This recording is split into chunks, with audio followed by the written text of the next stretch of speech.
Stay to the very end to enjoy some behind-the-scenes footage.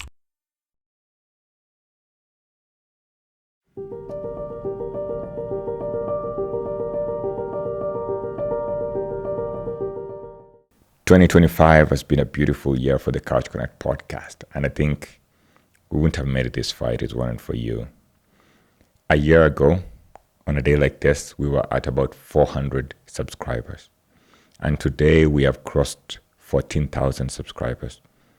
That is beautiful. And I think it's because the content we've been producing over here has been wonderful. You're reciprocated by, supporting us, by viewing our work, by commenting, and just by being you. So thank you for that. Over this entire year, I've had amazing conversations with amazing gentlemen and wonderful ladies. Some of them really touched me, and I know some of them even touched you as well. In this episode, we've selected just a handful of those wonderful episodes that we'd like to reminisce with you. Enjoy them.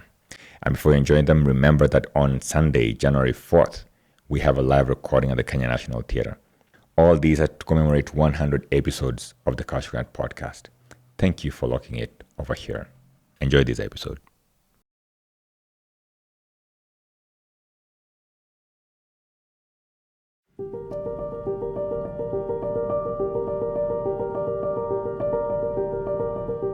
I think number one, what I'm trying to do is to learn and appreciate and accept the character of the people who I choose to walk with me in life. Mm-hmm. I have friends who I know if I call him, he will not pick. Yeah. I have a friend who I know if I call and they have money, they will never give me. Yeah. I know a friend, if I call right now and I go like, hey bro, Niaje, I need something. He'll be like, listen, Ted, I don't have, or let me send you whatever I have. And he'll send 1,500 shillings. Mm-hmm. In fact, let me just make a call to one of my friends. No worries. And this friend is, and I need a friend like that, man. Someone I can just get my phone and say, you know what, I'm going to call this guy and let's see how it goes. Yeah. And I'm 100% sure this call would go any direction. Mm-hmm. Yeah. Let's see. And also it might just be one of those, hey, you have friends who you can't call on speakerphone. Yeah. Yeah. Because you don't know. Because you don't know what they'll say. Yeah. 9:24, guys is still asleep or something. Niaje? Umelala? Hebu fanya hivi, hebu nitumie tao. Aya. Frashre, skiza. That experiment went so well, man. Yeah. I need a friend like that. So you have different friends in your life. Yeah. And I'm learning to categorize my friends. Yeah. I'm learning to know each of my friends where I put them.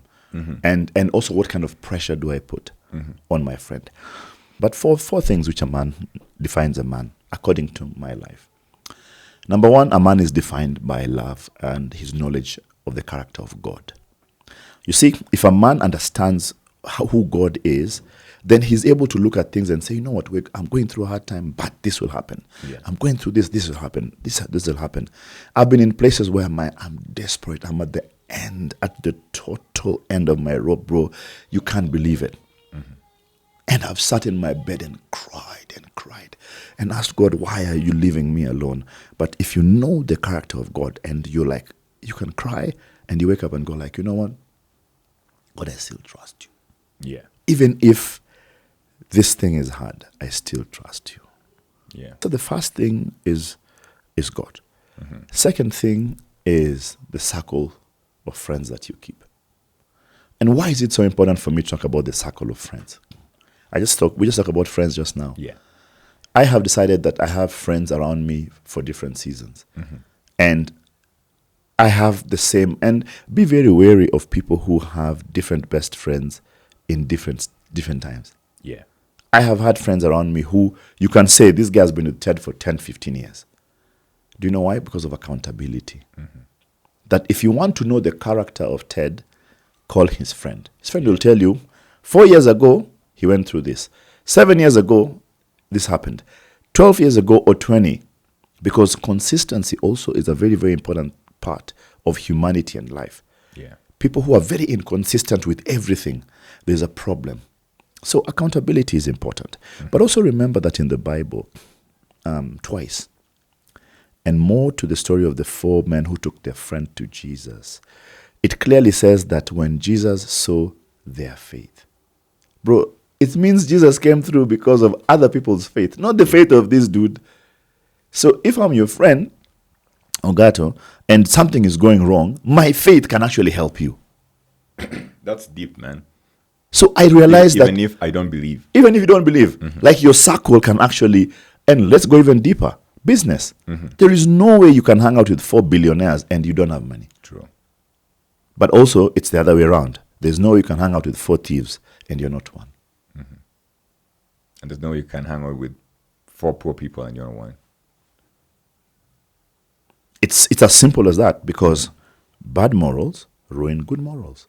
But is it possible also that, so I want to imagine everybody wants to hang out with billionaires.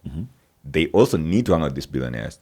Unfortunately, they probably don't have a way of getting to hang out with the billionaires or becoming friends with them. So how can someone cultivate that sort of friendship? Do you know this saying which says game recognizes game? I've had it. If you walk into a group of billionaires and your spirit is right, they will know that there's something in this guy. Yeah. Number 3 is purpose. Every man lives for purpose, whether you know it or you don't know it. Yeah. When people tell me, oh, I don't know what my purpose is, many times people think it is so out of the blue. Like it's, oh my God. Trust me, we have a saying in Nigeria. It says, what you're looking for in Sokoto is in your Mokoto. Mokoto is pocket. Trust me, your purpose is right within you. Yeah. God did not tell David, oh, go look for submachine guns and throw and do this. Remember the story that when he walked into the camp, the king tried to give him an armor. Yeah. He wasn't able to. He tried. It was too heavy for him. It was too heavy. But when he had the fare, it was just like, this is the thing which I have. Yeah. God has already put in your hand what you need. Number 4 is family. And family can be child, can be wife, can be anybody. Man is connected to his family. Man is a provider. Man is like this big eagle which goes up into the nest and it's raining and covers the children. Yeah. That is who man has been made to be. That's what you are naturally. And sometimes when we see that man is so caring with other people and everything, sometimes it's misplaced care, but man is just caring. You know? And anytime you look at how man reacts to people, then it tells you a lot about the character of the person. Yeah. For me, those 4 things totally build up on who man is and how I need to look at this guy called man. If you even think about the first man the Bible talks about, Adam. he gave his power to the woman. Immediately, the first guy the Bible talks about gave his will to the woman. You think you stand a chance? Why do you think Adam gave his will to the woman? I mean, Is it God? the woman was? I think God is a narcissist. He enjoys the suffering of the man through the woman. Okay. Bro, the first guy and the first Chile ensiocotas him. We didn't even wait till chapter 2. Chapter 1, this guy's already been occulted. Yeah. And they didn't even tell you how long Adam had been living by himself. I think Adam was alive. Maybe he had done like 4,000-5,000 years. Probably. I'd say naming and fucking everything inside. Then they were like, hey, there's not been somebody told God. Yeah. This guy is lonely. This guy is lonely. God was like, oh, he's lonely. Okay. And God had not come up with that idea by himself. Yeah. So God's wife told him, Adam is lonely. Hey, this is new. God had a wife? I mean, who else? They were together with somebody. It's in the Bible. Okay. So his wife told him Adam is lonely. You know, that nonsense in imagination. Yeah. He's lonely. Okay, let's create for him something. Yeah. So they created something for him. So when they sinned, God asked him, who told you? He said, see, this wife that you gave me that I never asked for. Yeah. I was doing well all by myself, porcupines. What's this? You brought me a woman who's going to occult me. I'm already out of the Garden of Eden. This guy used to sit like these fruits fill his mouth. Yeah. He used to work with lions He was petting tigers. Yeah. Now all that has been taken away because you gave me a chile. Bro, we can't handle it. The society needs to come together for marriage to work. If it doesn't, marriage is going to decimate everything in its wake. So for me, I have to get to a point where my son and Oyugi's daughter have hung out together so much. I mean, look at these people who are getting married. You look at Gideon Moi's son. He's getting married to who? Agaragaria from Kayole? Probably not. No! These people that they interact with on that level. Yeah. You are the poor people who are getting married in poverty. Stupidity. So but these guys are making deals. Your daughter for my son. The way kings were marrying off their so that we keep the wealth here. Yeah. We keep the deals happening here. But if I go down there, I get Agaragaria. Bro, this is for poverty. So right now we don't know what we're doing. So are you saying that poor people should stop getting married? 100%. You have nothing so to offer. Poor people should not have children? Because the only thing you're going to raise are slaves and prostitutes. Okay. But are they a necessity? People who can... I'm not going to say slaves and prostitutes. I don't preach in the slums. Okay. Yeah, I don't preach to the poor. Because the poor you shall have with you always. Okay. Yeah, I mean, I just put my word out there. Whoever hears, hears. Okay? So this is not a public service announcement. I'm not going in State House telling people, stop getting married. No. There are very few people who listen to me. Maybe even 5 right now. Yeah. Only 5 people get this message. In your book, you say, indecision is weakness. Yes. Actually, you quote, I'm going to quote a line from you. It says that, and weakness is the fastest way to destroy yourself as a man. And you're going to say it's because this man has been raised by mothers, raised in an environment of feelings, second-guessing, and flakiness. So let's narrow down here on an environment of feelings. What is wrong with someone being raised in an environment of feelings? Have you ever been on a playground? Yeah, with kids? Yeah. And be honest, just for a second with me. Maybe honesty is not your thing, but for this one, you might have to just go deep. You could tell the boy who was a mama's boy. The word mama's boy existed for a reason. Yeah. Why? It was pampered by the mother. Not pampered. You can be pampered, but when at the playground, you're a beast. You're weak. Yeah, you're a beast. But this guy in the playground, he's weak. He even plays with the girls. Because of who? Because of mama. But the boys who came from a family where there are a lot of boys, I mean, it was clear. But isn't it possible that you could be raised by your father? You could be raised by a father and still be weak? Show me an example. I mean, I don't know them. Yeah, exactly. They don't exist. I mean, they don't exist. Why would your father allow weakness within you? Maybe because you are beaten up so much that you just became weak. No. Why would your dad beat you up? I don't know, because he was maybe drunken or he was up in his feelings. Now we're just talking other things that don't make sense. No, so let's talk about the stats. Let's say you had an abusive father. If you have an abusive father, let's not make assumptions, because we're talking about the reality on the ground. But the reality on the ground will also say that if you had an abusive father, most likely you're going to be troubled. Let's talk about the stats. Okay. The stats are the women are the ones who are raising children.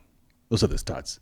Very few men. A majority, very few men for us to discuss what men are doing. Okay. And when we look at the stats, stats also say that men raise children better than women. Well, I'm not sure, but I mean, it just starts. You can look it up. Tell your guy to can we find something like that? Put it up. Yes. If it's not there, if we don't put it up, it means it's not there, and Kibe needs to be. No. Just research. Okay. Research. Yeah. These are things I talk about. So I've done my research. Okay. Yeah. So men tend to raise kids better than women. More disciplined, more less emotional. Yeah. So they're able to process whatever is happening to them. Is it bad to be emotional? I mean, what's wrong with being emotional? Explain to me, like, where would a man need emotions? I feel like people who have better emotional intelligence. Like where? Give me an example. Say here, like my mom has died. Yeah. So no. For instance, you show up in a room and you find someone who's disabled. And you are probably making jokes about disabled people when you're walking into the room, but you see the disabled person, because you have emotional intelligence, you tone down your jokes. No, that's intelligence, not emotional intelligence. That's just intelligence. You're not stupid. You're not going to be abusing people. But there are people who are very intelligent, but they are also arrogant. But emotions is a whole new conversation. Okay. Yeah, emotions. There's no place. Emotions are useless for a man. They have no value. They cannot help you. Like crying. What would crying for a man help you? it will help you heal. Heal what? For instance, if you were to lose a loved one, say a family member. A mother. Let's go to mother. So you lose your mother and you decide to bottle it all up. You're macho. You're not crying. You're gonna be standing there. Why are you crying? So you are macho and you're not. Why are you crying? Naturally, as a human being. No, I'm asking you. Why are you crying? Because your mom is dead. Your mom is dead. Okay, she's dead. Yes. Why are you crying? Because you have hormones. And your hormones will. I'm not a woman. Yeah. So my emotions don't take over. I can handle death. Why can't I handle death? Why am I being unable to process death to a point where I'm crying? Well, by crying, I'm a child. I can't handle. But good crying things and doesn't bad mean things. that you haven't. Crying doesn't mean that you haven't processed the death. I mean, crying means you're expressing yourself. Maybe, I can give it to you sometimes when the body is being lowered and you see one of the strong people almost break down. You can say, oh, even me, I almost broke down because everybody's looking to the strong person. So you're in the corner there crying like a bitch. Imagine you find your dad crying like this. I think it's valid because that can happen at some point. You find your father by the corner crying that somebody has died. What are you supposed to do? As a man, what are you supposed to do? You comfort him. How? You hug him? I don't know. Of course. Or pat him in the back and tell him it's okay. You need to look for the biggest whip and whip that weakness out of him. Raila Amolo Odinga will be remembered for many, many years. I look back at some of the instances when I had to take risks for Raila. Today I did a confession article that has gone viral. So on 5th of September 2023, my company, Crestwood Marketing and Communications, our company, had been contracted by the AU, the Ministry of Environment, GIZ. We'd been contracted to handle communication and public relations for the Africa Climate Summit. The Africa Climate Summit was going to bring together 10,000 people. It later brought in 13,000 people from across the continent and the world. Yeah. It was the inaugural climate summit for Africa. 13 presidents are coming. So the official opening was on 5th of September.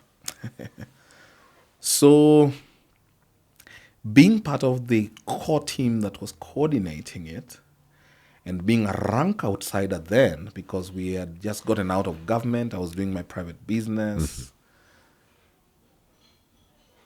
I listened to the program the day before, and I had known that Raila really wanted to show up at this Africa Climate Summit meeting. Yeah. Because he had already indicated he wanted to be the Africa Union Commission chairperson to replace Moussa Faki. And so it was critical that he shows up and engages with the presidents who will be there, lobbies them, gets their support. But because he had been a critic of the government, they ensured that he didn't have access and wouldn't come. Yeah. So I remember DP Rigathi Gachagua saying, hata tutakuwa na presidents hapa, huyo jamaa hawezi kuja mahali, hawezi. So being part of the core team, I go, I tell the other team members, hey, actually, Raila has already called the president. They have spoken and they have agreed that he's coming for tomorrow's meeting. Yeah. Knowing very well, nobody will go and verify, neither from Raila nor the president, whether this call happened. And because everyone knew I am Raila's son, they said, you kama amesema hivyo David ni ukweli. Yeah. So I quickly demand, excuse me, can I get the triple VIP passes? Because triple VIP was for presidents only. Yeah. Then there was VVIP, which was for ministers and all the others. Said, can I have the triple VIP car pass clearance for the security so that the security can carry the gun to all rooms? Yeah. As well as access to the lounge where the presidents will be and the auditorium. Yeah. So I picked them. So once I am given, I call the chief of staff. That's around 11:30 in the night. Andrew Mondo. I say, Andrew, where are you, sir? He says, I'm home. So I say, wait for me. I find my way to Mr. Mondo's house. I give him the passes. I tell Jacom, tomorrow we are on. You are coming. Yes. And I got you. Don't worry. I've given Andrew your passes, everything. What you do for me, be at the office at Capitol Hill by 7. Yes. Because I've already gotten wind that most of these presidents will be arriving at around 8. Yes. He says, okay. So we laugh at it. How did you do this? I said, no, don't worry. Sit. Sleep with me tomorrow. The next morning, I wake up by 5:30 in the morning. I'm at KICC. So the protocol teams come from State House, Minister of Foreign Affairs. And first, I don't see Raila's seat. But I want to manage this without being known to be the guy Who's pushing dealing for Raila Odinga in the room. Yeah. Because even being hired was a problem. They said, no, this guy was Raila's guy. How can we give him such a big business? So, Yeah. so I whispered to one of the people, oh, by the way, nimesikia Raila anakuja. But they put the seat on row number 3 uko. Yeah. Actually, first it was on row 4, then 3. I said, no chance. Not my icon. Forget it. Thankfully, one of the most treasured men of public servants of this country, Abdul Mwasera, God bless that man. That man trained us when we were in office of the Prime Minister on just diligence. Yeah. So when I see him coming in, I say, my father, how are you? Now you know Mzee is coming. Yeah.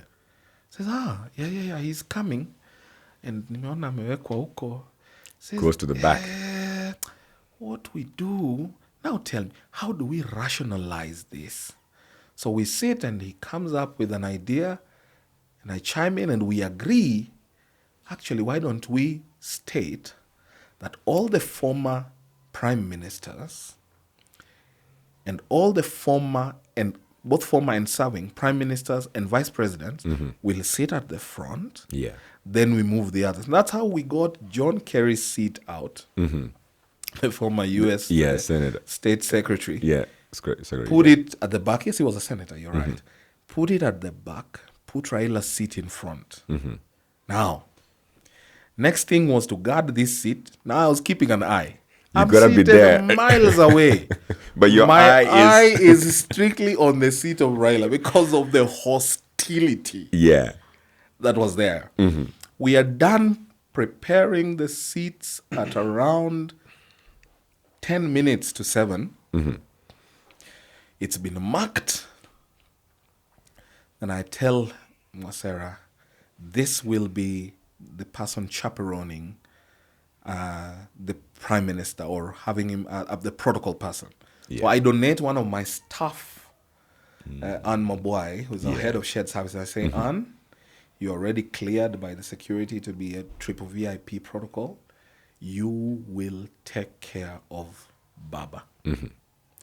You grab him when he comes in, ensures he sits down, ensures he needs whatever he needs, he gets. Yeah. He wants water, you give him. him.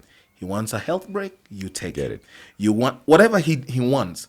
So as you are seated here, because we couldn't get an extra pass, apart from his and the bodyguard, we couldn't get for his aid. Yeah. I said, look strict the whole time. You are the aid. You're looking at Raila. If he turns around as though he's troubled, you have arrived. Yeah. Because he may want to ask, how do I go here? Or how do I go say hi to so-and-so? Keep an eye. Yeah. Now, 7:05, Deputy President Rigathi Gachagua arrives. Because the Deputy President was the one who was to welcome the presidents that were coming. So he takes his seat, then I see the protocol team milling around him, then they tell him it's time to go and now receive the presidents. And of course, because I'm part of the inner team, I can tell the first president has departed from his hotel. Yeah. He's on Coming. his way. Thankfully, from Westlands. So when I see him rising up, I called Raila. I said, Baba, It's time. leave now.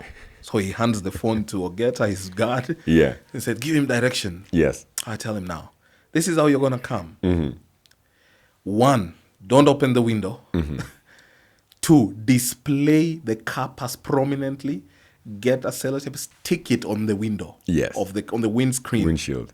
Yeah. So once it's on the windshield, come confidently. Yes. Come to City Hall, and you're going to use the main entrance. All the other roads have been closed. VVIPs are going around Harambe Avenue. So come and come fast. Yes. Do we come with a chase gun? No. No. Just come alone. Yeah. So they drive. And when they arrive at the gate, Rigathi Gachagua, who had promised Raila won't be there, is ready. He's now with Musa Faki getting ready to receive the first president. Yeah.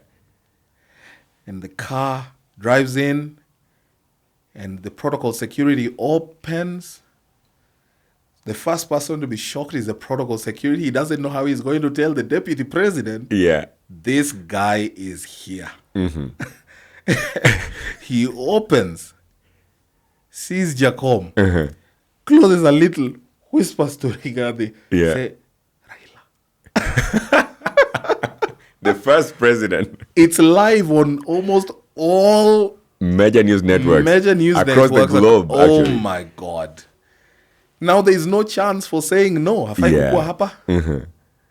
And my father disembarks from that car with confidence. Dave. And who has the hardest job to welcome the quote-unquote first president of Africa? Deputy President Rigathi Gachagua. I am laughing. Hata sitaki kuona. Yeah, you are somewhere at the back. You're looking, I'm actually observing. in the hall watching online. On TV. I'm on my phone watching Yeah. and smiling. Because I don't want anybody to know it was me. This is the first day and time Yeah. that I'm confessing that I was the hand behind that. The whole country was abuzz. Yeah. Our ODM teams were so happy. And quickly, after he's ushered to the door, my staff picks him from the door, takes him to the seat, and I just felt amazing to have honored my father in that little manner, because he was out of power. He had lost an election. He was still bearing the pain. It was just a year later. There was hostility. Yet this was so crucial for him to go and meet these people. Yeah. So I love that man. Raila Odinga, my father. Rest in peace. We had every provincial commissioner's house, I think even this, they had a red telephone. It was called the hotline. So you guys had a telephone in your home? Yes. Yeah. The one that you know. Yeah, you dial. Because even these other ones with the numbers Button. came, but hii ilibaki tu hivyo, hiyo Yeah. hotline. And then, Would that be the president himself calling or yes, his office? if that phone rings, it Yeah. is the president on the other line for sure. Yeah. There is no hold on for my caller. Was there an instance where anybody else picked that phone apart from your dad?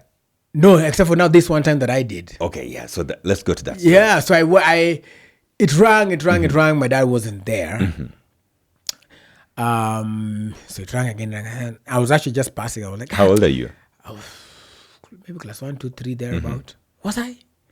I'm not sure. You're a kid, basically. I was a kid though. Yeah. I can't remember how old I was. Yeah, but anyway, I picked up the phone, and it goes, hello. And I say, hello. Then he's like, is the PC in? Niggas, no, he's not. He has not yet come. Okay, akirudi mwambie moyo alipiga. And I hung up. Then my dad comes from work. Yeah. No, this time I was slightly older because he was in Kisumu. It was Yeah, Nyanza that was when he was PC in then. Nyanza PC. Yeah. So I think I was like class 6 thereabout. Yeah. Yeah, I think so. Yeah. So my dad comes back and says, hey, so how is your day? I'm like, well, I think I spoke to the president. He's like, what wait, what did you say? What did you say? No, he called and I did the same imitation. Yeah. And he laughed. Your dad laughed. Yeah, he laughed. He was like, what? Are you Oh, sure that's you what you said? imitated Moi. Yes. Yeah. He's like, he asked me, is the busy in? Yeah. And I said, no, it's not yet. He said, akirudi mwambie Moi amepiga. But it just be like, even when that phone rings, volumes inarudishwa chini, kila mtu ananyamaza, and my dad goes and sits there. Yeah. And I said, yes, yes, Your Excellency. Yes, Your Excellency. Nakumbuka there's a time najua sana nilimfinish chuo nilikuwa 17. Yeah.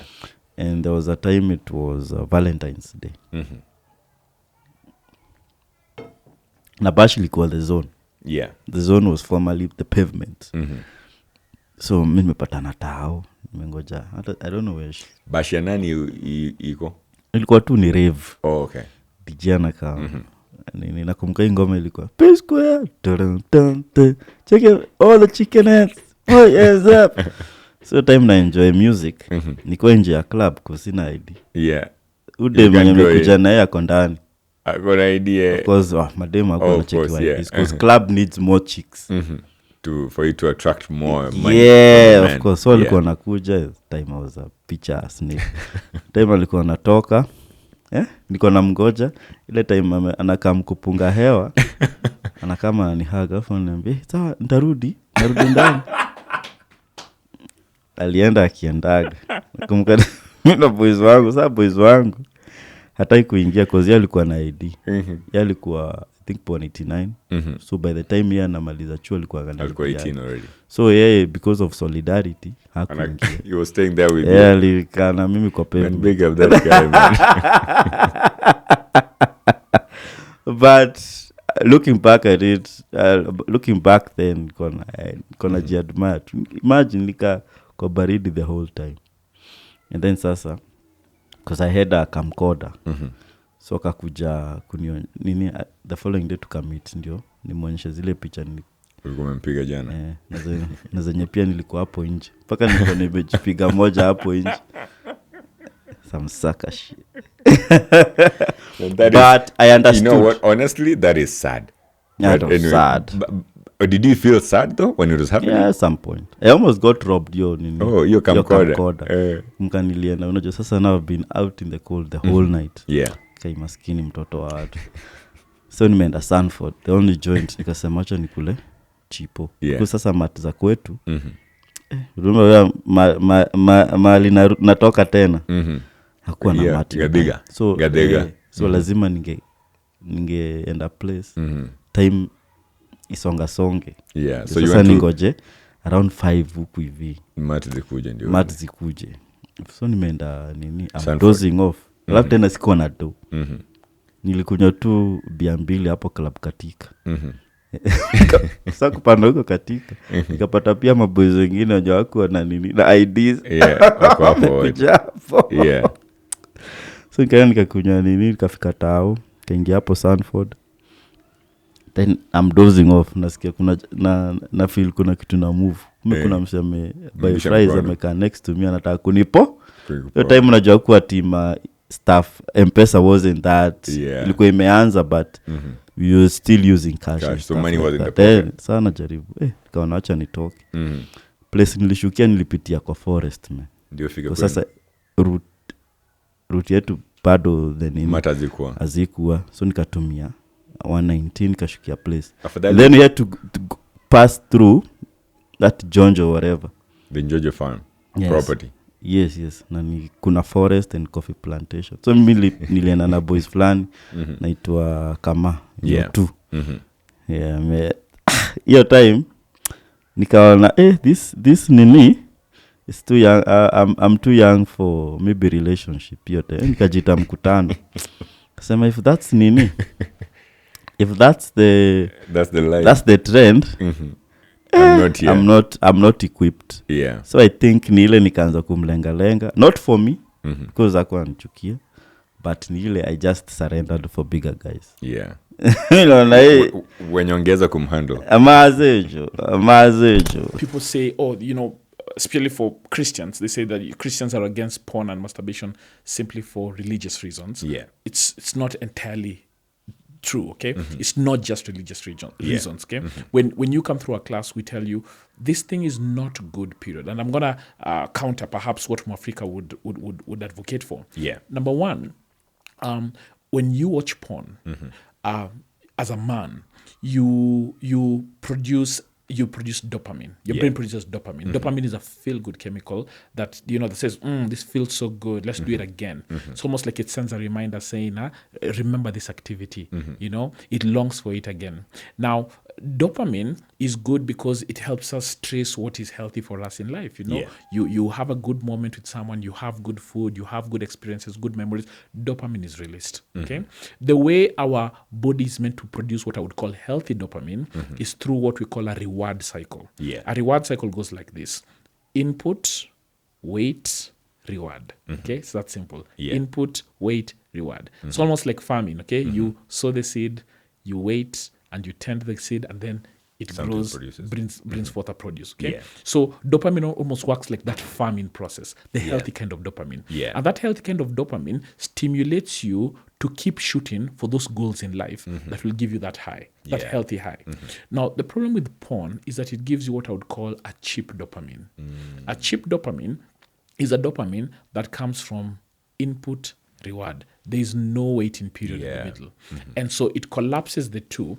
And what that does to you is that it weakens your thinking process. It weakens your brain. Okay? I'll come to the thinking process a bit later, but it weakens your brain in this regard. Okay? Your brain becomes a slave for instant pleasure. Because what your brain does is that it picks up repetitive patterns and it normalizes them. And whatever is done over and over and over, the brain will pick that up as normal. So when you have input pleasure, watch porn, masturbate, you rewire your brain to believe that the only way to really get satisfaction is through instant gratification. And so what that does is that you hamper yourself from participating in real life. Because real life's true pleasures come through the input, wait, reward. All right? And so you start watching porn and you realize that you're constantly expecting that high. You're constantly expecting that high. And the addiction process begins because you find that you can't wait. It perturbs you to be in a space where you have to stay for periods without engaging sexually. So for example, let's say you're sick. Let's say your wife is unwell, all right? You cannot cope with that stage in life that requires you to wait, okay?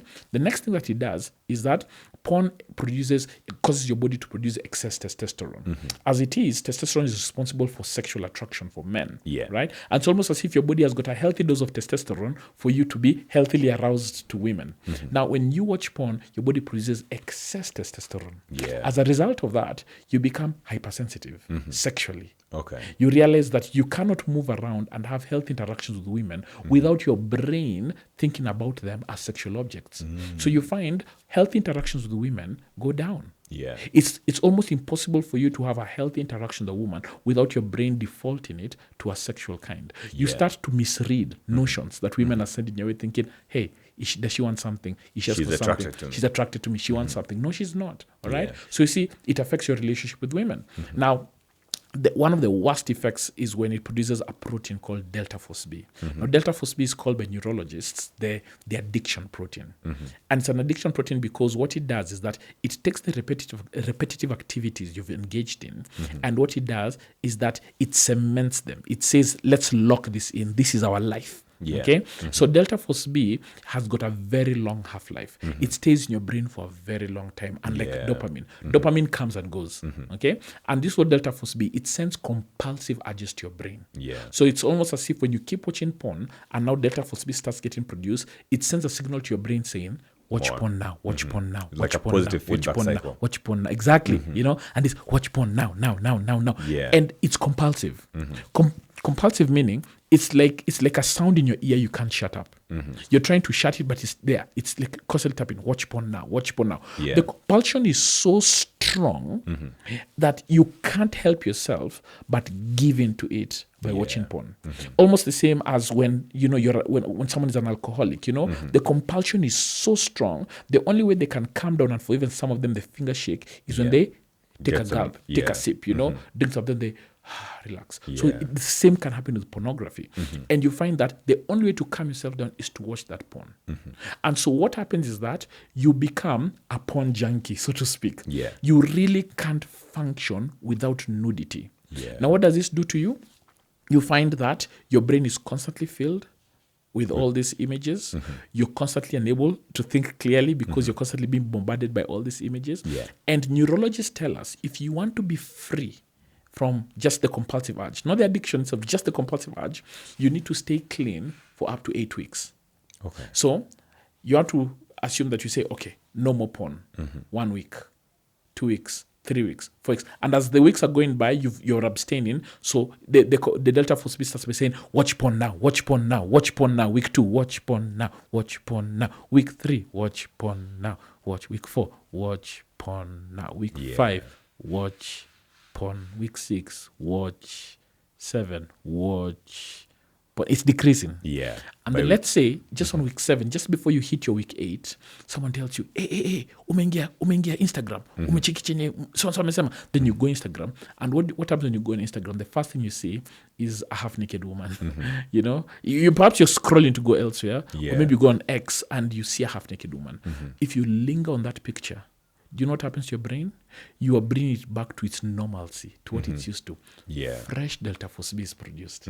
And as fresh delta force B is produced, Watch porn now. watch porn now, watch porn now, watch. The compulsion comes so strongly, and you realize you've been clean for 7 weeks, and then in one moment, you fall back so hard.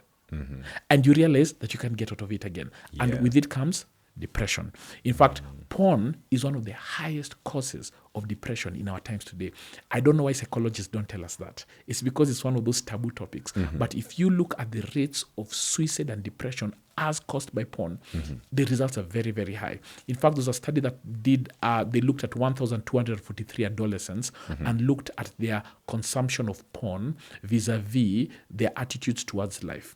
And almost without exception, all those who were interviewed in that study said that after consuming pornography for a significant number of time, their desire for marriage, for life, for success went down. It's linked. So you became a father when you were almost graduating university? Yeah, I was probably, was I 23, I think? Almost there, 23, 24, I guess. When your girlfriend broke news to you that you were becoming a father, how did you feel? Surprised. Were you scared? Unexpected. You don't know what to do. Yeah, you start questioning, is the baby real or not? Yeah. Bro, when you get someone pregnant, you pray, bro. That's an automatic thing, like, God, what have I done? Yeah. I thought it was playing, you know. No, it's serious business. Yeah. So you always pray. You always put God there and, like, start having stress. You start asking God, what am I going to do? Depression kicks in. Yeah, so it's prayer, bro, in a calm. God anakuja first. Yeah. Then you start looking for who will help me in this situation. That's when I told Willis, and I told him, bro, this has happened. He told me, just relax, just be calm. It's still early. So things will be okay. So How long did it take before you told Willis? Did you tell him the same day? Maybe a couple of months, weeks, maybe weeks. Let's say maybe 2 weeks. I think 2 weeks. And that in those 2 weeks, you were in emotional turmoil. And that's when you said you had depression? Yeah, bro, stress. Stress. You start feeling about, you start thinking about quitting school and running away. Yeah. Yeah, because my dad is an elder, my mom is a deaconess. You don't want to be embarrassed or embarrass them? No, like... Why do you want to run away? For them. Run away from the society judging me, you know. Yeah. Not even my parents. Like, I didn't expect... You know, everyone in life has are thinking of how they want to end up. What they want to be seen as. Yeah, how the steps they want to take to be somewhere. Like, I want to get married, I want to have a kid at this age. But again, you find yourself in a hole where you don't know how you found yourself in because you're young and naive. Maybe you wasn't advised in a right way, or maybe you had peer pressure, those things, too much in the society. That's why I was saying, I feel like 70% society teaches us things, 30% is for our parents. Because once you reach, you start going to school, you go to school 8 to 4. Yeah. Come home, sleep, wake up 8 to 4. The only time you meet your parents is over the weekends. Yeah.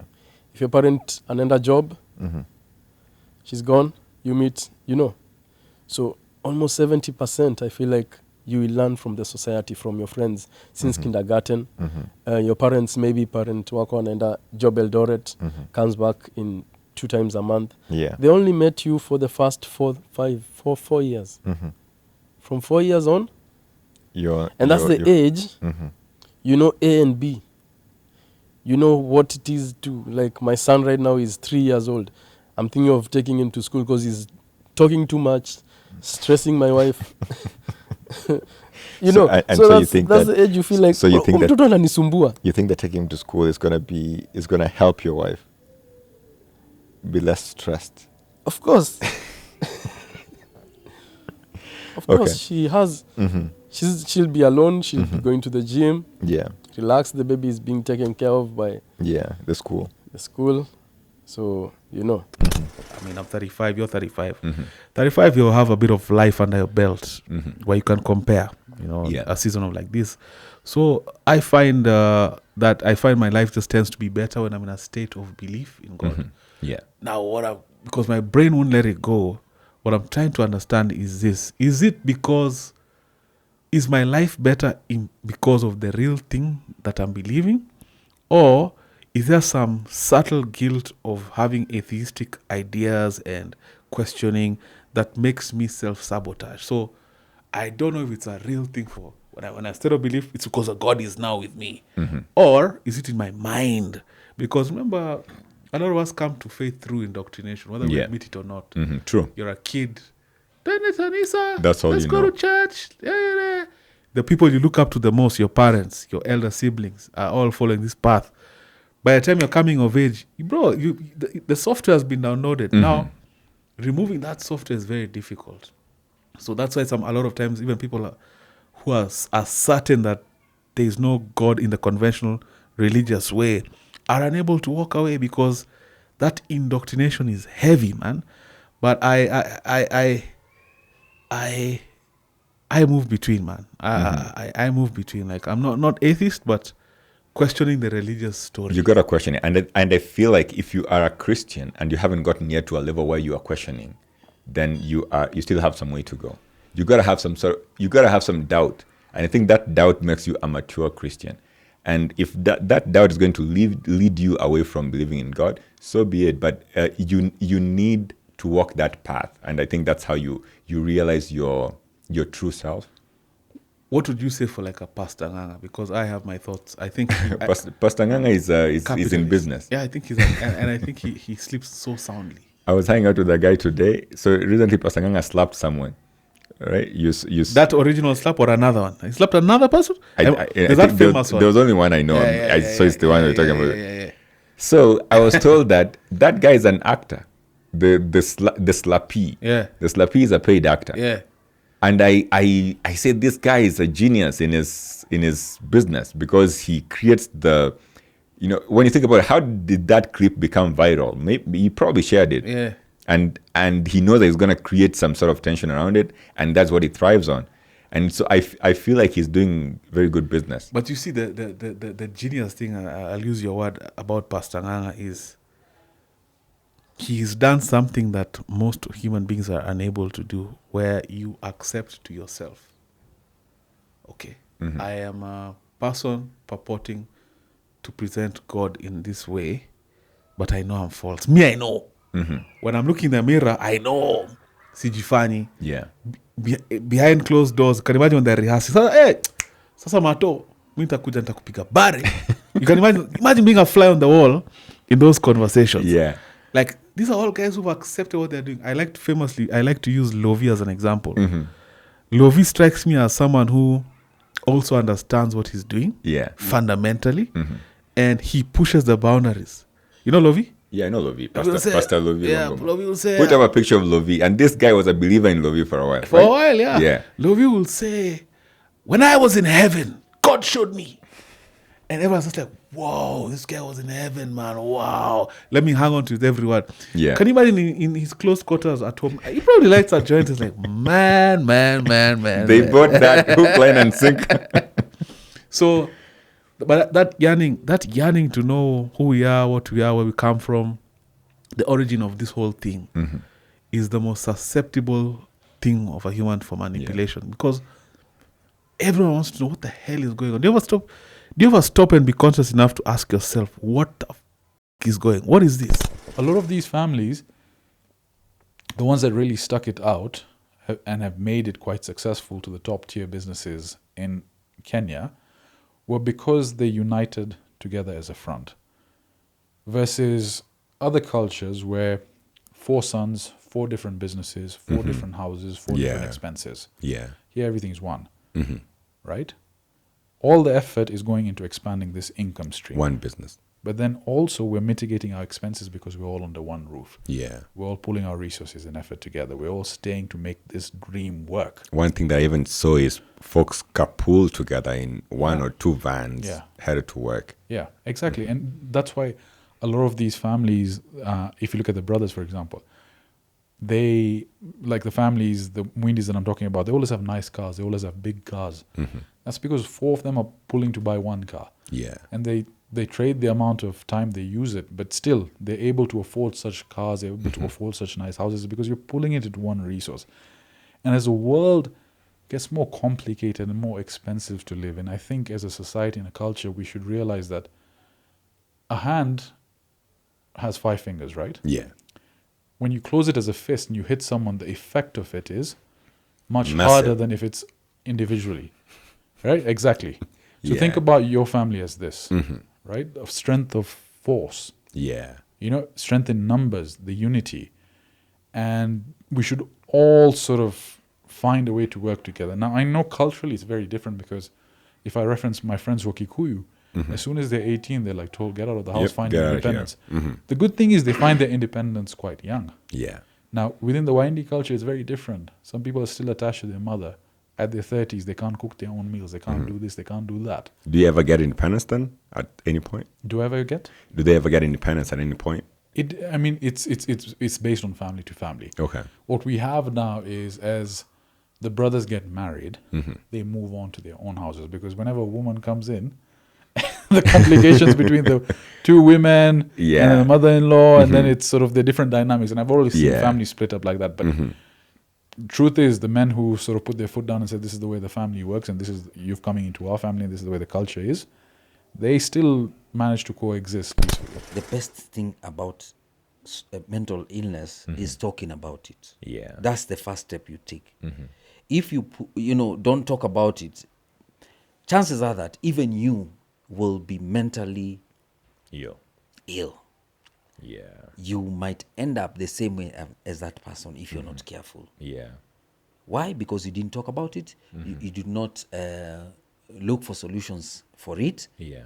You just decided, mtu anajifanya, mtu ako hivi, mtu, It is a serious issue. To me, is a like a pandemic. Yeah. I think it's happening in many families. Yes. But people are not talking about People are not talking about it. People tend to hide it. They have family members Yes. or, siblings, Yeah. parents, friends. Yeah. Who are going through it. Yeah. Yeah. And if someone else is going through it, Yeah. since you're in their circle, Yes. in some way you're also being affected. Exactly. So now it depends on you as an individual. How strong are you? See the way you've just said you're a very strong person. I am not strong. I kid you not. Yeah. I've just learned how to cope with it. because I discovered, and I discovered through a friend that this is an illness. It's Yeah. not. This is not something that this person wanted. You see, like the way people start drinking, or maybe taking drugs and all. Yeah. You can almost say that this person brought it to himself. Sometimes people could say that, Sometimes there are people who started, drinking and nini. You can say that, right? Yeah. Lakini with mental issues, it's different. Some things happen, and you have no way of explaining how they happened. Yeah. Right? So and that is why I am talking about it. I'm talking about it because I feel that we are still very, because of the culture that we have, we don't want to talk about mental issues. Yeah. But I think this mental thing is what is killing our society. We are bringing up people who are mentally ill and we don't know. And some of us are also going through this mental illness thing, but we don't know. Yeah. And we have not accepted that we are mentally ill. Yeah, as a society, we are going through it. Yeah. So let's talk about it. Let's talk about it. Let us go into the nitty-gritties of it. Let us find out solutions on how we can tackle it. Yeah. Because if you're not careful, you're going to lose your loved one. You're going to lose people you care about through these mental problems. Yeah. That's why I chose to talk about it, and I decided, you know what, even if it sounds bad, I don't care. The majority of people will live and die in the matrix. Yeah. It is their destiny to It live is and given. die in the matrix. It is given. Yeah. Yeah. There are few people who have an opportunity to get out of the matrix, to help others get out of the matrix. But that experience of this is what the whole world deems as fun and to me it's boring as shit. I started to see, okay, there's something going on. And then the Matrix movie came out. Yeah. And that was a documentary, not a movie. Okay. Oh man, shout to Tom Billion. He made a t-shirt that said The Matrix was a documentary, not a movie. Yeah. I'm like, wow, this is real. Like I the never thought of world it like actually works like this. You're born, you study, you work, you have kids, you grow old, you die. Yeah. Then your kids take over. And then your kids continue in the same cycle. These guys who you've talked about, when they go home, there's a different influence. Yeah. This is real. If you go home and your dad is talking about deal walipiga 100M, Yeah. come on, man. Even if you're sitting with the normal people in class, your mind is levels above. Yeah.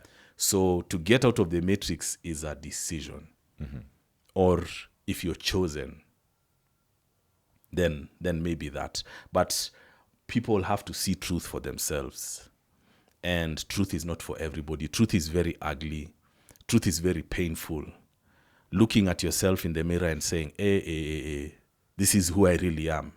I'm really a piece of shit. Yani, compared to who I can be, I'm nothing. Yeah. Then you start, How do I get out of here? like me when I was in high school. You know, I used to be a kid with headphones on. I remember I was like maybe 12, 13. I'm listening to music. Mazemeni, shika, I'm a kid. Then my dad one day told me, Wawero, I wish you would love your books the way you love that music. Because in his mind, this is a waste of time. The books is where the... Books, do you out time yao mazewa walisoma wali make it mbaya. True. But me in my soul, ni hii kitu. Hakuna style ingine. This thing is so amazing. I enter this world and I get lost. But the walk now from it being just something that makes you feel, to making it a reality. Yeah. Very few people will walk that journey. Majini wako tena wengi na wana nguvu na wanajibu kwa haraka. Kuna watu Kwa sababu wanapenda kuteka in shortcut. kutaka in shortcut. Yani kile kitu ungesotea miezi 3-4 kinaweza fanyika ndani ya siku 3. Si ili uwe sasa mali yao. Yeah. Unajua naye ukiona hiyo kitu imefanikiwa utafanyaje? So lazima watumikie sasa. Utakwamilia hapo. Lazima uendelee kuwatumikia ndio wakupe whatever vile mtakuwa mmeongea, vile umeji sacrifice kwao. But Na majini huwa ni watu, ni mtu wa kawaida ambaye Ni majitu. Ni majitu. Majitu. So majitu inamaanisha That's a mtu spiritual. mkubwa ama ni kitu ambacho sio binadamu basically. Haikai normal. Anaweza kuja kama binadamu, anaweza kuja whatever, lakini sio normal. Yeah. Sio mtu wa kawaida, sio vile mimi nimekaa na wewe. Lakini anaweza kuja akakaa na mimi na wewe vile tumekaa. Kama mtu wa kawaida. Lakini sio wa kawaida. And even you can sense. Utaona tu kuna mabadiliko. Na basi wakati majini wanapokusaidia basi au majitu wanapokusaidia, huwa ukiwatumikia, nimesikia watu wengine wakisema sijui unajua huyu alisacrifice, ako na mali kwa sababu alisacrifice watoto wake ama familia yake kwa majitu. Hakuna kitu kama hicho. Kama unataka kuua wewe uua. Hiyo ni ujinga yako na serikali itakushika. Naam. Yeah. Unapokuja kwenye swala la imani nyingine, hakuna imani inayosema uwe. Brother, mimi na drive Range Rover, na drive nini, najenga nyumba nzuri ya magorofa, kufanya hivi na hii. Alafu nikae na nani kwa hiyo nyumba? Kama sio mimi na wazazi wangu na watoto wangu na ndugu jamaa na marafiki. Ndio hivyo. Sasa watu wote wewe tena ndio umewatoa kafara. Halafu sasa hiyo unaenjoyje hiyo pesa yote? Ni ngumu sana. Hiyo si ni ujinga. Ni ngumu. So kuna vitu vingine, kuna dini nyingine ililetwa hapa inaitwa Illuminati. Nadhani wao ndio kidogo wako huko, lakini it's different. Yeah. Haiko sawa na Freemason. Freemason ni kitu kingine. Wewe ni Freemason? Of course yes. Yeah. Na sina shaka na hilo. Mimi kuelewa Freemason ni dini. Nikiwa mtoto nilikuwa najua hata kuna mahekalu. Ndio hivyo. Tuko na makanisa yetu pia. Na hata uwe Mkristo uwe nini, ni kitu unaenda kuabudu na bado dini yako inasimama pale. Hiyo ni imani. Imani yako haitapingwa mahali. Na imani yangu is not even registered. Yeah. Register kuwa Mkristo. Ukristo si uliupata kwa babako na mamako. Ndio hivyo. Na ukakuwa nao. Na ndio unaishi nao. Kuna mahali unaenda kujisajili kama ile ya kuandikisha kura. Hapana. Kwamba mimi nitakuwa ni Mkristo. Ni roho yako unajitolea tu wewe mwenyewe kivyako. So wewe to be Freemason ni kwanza wewe mwenyewe kuamua. Yes. My boss, he taught me something which I think that I need to share. Yeah. He called when he has 3 kids, 2 boys, 1 girl. He called them when they got done at the same time, almost at the same time, grade 12. Yeah. He told them, "This is my company. This is our company. I'm asking you to choose. Whoever wants to work with me, come. You're not going to college. Yes. If you want to go to college, just go. But I want you to come and work with me." 2 of them accepted. 1 girl, 1 boy. The other boy said, "Oh, I want to be a police." Okay, he said, "Okay, go." Yeah, go to police. He went. He did not even finish 1 year. Actually, he came back. He's working with the company. Well. Yes. Yeah. Company. The reason why I'm saying so, in terms of positioning, why we should do our own things, build our own businesses, is because how business are structured here. Yeah. They are structured in a way. It's a family-owned businesses. You find that the father is the president, the mother is the vice president in charge of finance, the boy is the vice president in charge of operations, the other is HR. Yeah. And the other boy is maybe, for example, something else. Yeah. Right? Charge of security. In charge of security. So the money comes back to the family. Yeah. And that's what they do. Now we see AI is coming up. Jobs will be replaced. Yes. In factories, robots will be doing mikate, the bread. They will be making breads. All right? Let me tell you, if we are not competitive in building our own businesses, who is going to employ us? It is going to be difficult. It is going to be very, very difficult. right? Yeah. And taking advantage of the government loves people who start business. Oh man, when the government hear that you're starting a business, They support you. oh man, the government supports you. They know that you have taken that family away from the job market Yeah. or wherever, all right? They know that you will promote local labor. Yeah. They know that. We need also to do that. In order to succeed, we need to support one another. Yeah. We have to be customers within our businesses Yeah. so that that money circulate within us. How long will it take? I don't know. All right, I don't know. So this boss I was telling you, those kids, they are working. I'm telling you, they are working. Yeah. They don't sleep. When I tell you they don't sleep, from 6 a.m. until midnight, Yeah. they don't. Why they are building it? And for the shortest time, that company is growing. All right? Yeah. It's growing. So that is the area we need to understand Yeah. how to deal with it.